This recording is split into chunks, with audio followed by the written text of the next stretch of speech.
పల్నాడు, మాచర్ల, తాడిపత్రిలో జరిగిన హింసాత్మక ఘటనలపైన టీడీపీ నేతలు గవర్నర్కు ఫిర్యాదు చేశారు. శాంతి భద్రతలను పరిరక్షించడంలో పోలీసులు విఫలమయ్యారని ఆరోపించారు. బాధ్యులపైన కఠిన చర్యలు తీసుకోవాలని డిమాండ్ చేశారు.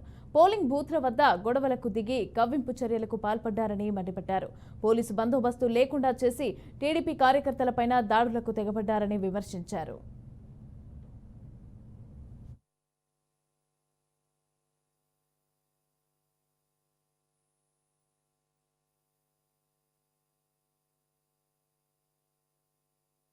వైఎస్ఆర్ పార్టీ నాయకులు బూతుల దగ్గర గొడవలు సృష్టించాలని ప్రయత్నం చేశారు.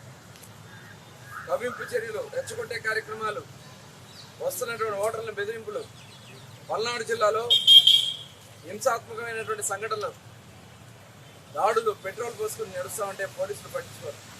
పల్నాడు జిల్లాలో మరి అక్కడ మంటలు రగిలిపోతూ ఉన్నాయి.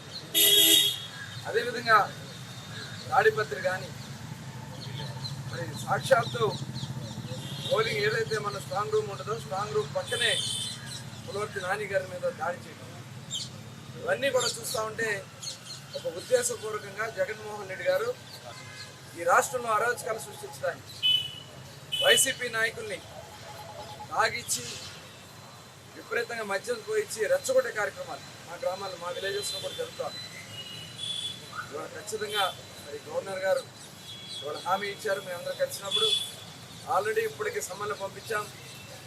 ఖచ్చితంగా ఎవరైతే అధికారులు దీంతో నిర్లక్ష్యంగా వ్యవహరించారో ప్రతి ఒక్కరి మీద కూడా చర్య తీసుకున్నామని చెప్పారు. అదేవిధంగా మరి దీని మీద పెద్ద ఎత్తున తెలుగుదేశం పార్టీ, జనసేన, భారతీయ జనతా పార్టీ ఇవాళ మేము కూడా అవసరమైతే పల్నాడు వెళ్ళి వారికి ఒక ధైర్యం, ఆత్మస్థైర్యం ఇవ్వడానికి కూడా